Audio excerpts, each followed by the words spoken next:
So the way we're going to do this, we're going to open it up to you guys. Yours are the most important questions. We're going to ask three kind of CFO Leadership Council level questions here to lead off, to get the audience warmed up, and I will not accept any of the prizes, so we'll leave those for you guys.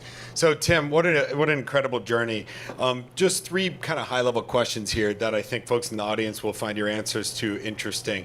So number one, we've got a lot of CFOs in the audience. We've also got a lot of controllers and VP finances, both in the room and on the webcast. So what advice, given your unique journey, what advice would you give to an aspiring CFO? Yeah.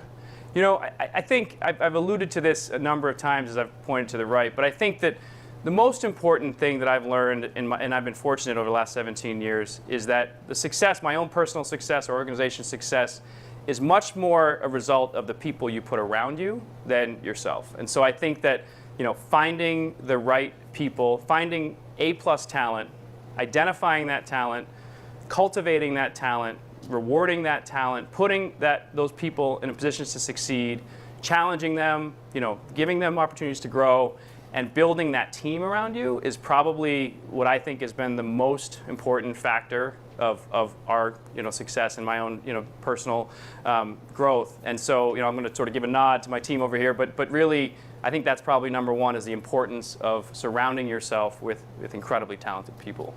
Yeah, I could not agree more, and I'm sure many in the room agree as well. Second question for you here, and this one is interesting.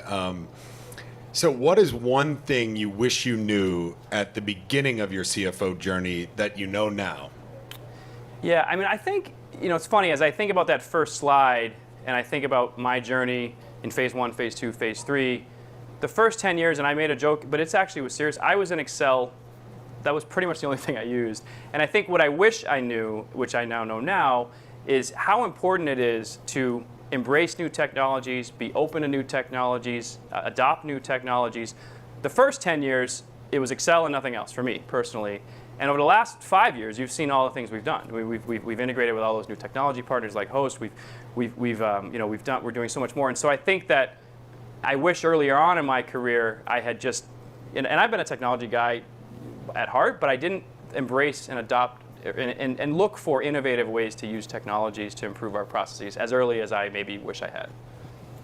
And what is the biggest challenge you've encountered, CFO role or otherwise, and how did you overcome that challenge? I think of the moment of my 17, 18-year career that I sort of, my eyes went, oh crap, was back in 2008. I was sort of, before my current role, I was in charge of our Red Sox travel program. So it was taking fans on the road. They could go, see the team on the road, and they'd meet a player. And so we were going to open the season in Japan that year, Tokyo, Japan. And my boss, our then COO, Mike D, had this idea that we wanted to take fans to Japan. And we were talking about the idea. We were saying, oh, is this a good idea? Is it a bad idea? One day he comes into my office and says, hey, great news. I just got off the phone with Japan Airlines. I just signed a contract for a charter. It's $1.3 million that we're going to spend on this charter. You have to fill it with fans. And I went, oh crap. And so I think that was sort of this moment of like, okay. And we had to basically find 250 Red Sox fans that were willing to spend $10,000 each to hop on a plane, fly to Tokyo, see a couple games, stay in Japan. That was daunting. And then we had to plan it, which was, in 2008, cell phones existed, but our cell phones didn't work in Japan that easily. It was a different time. So we had to plan this itinerary, this 5-day itinerary for 250 people. I remember for about 3 weeks straight, I was having these conference calls with people in Japan in the middle of the night, with people that didn't speak, the hotel guy, the tour operator guy.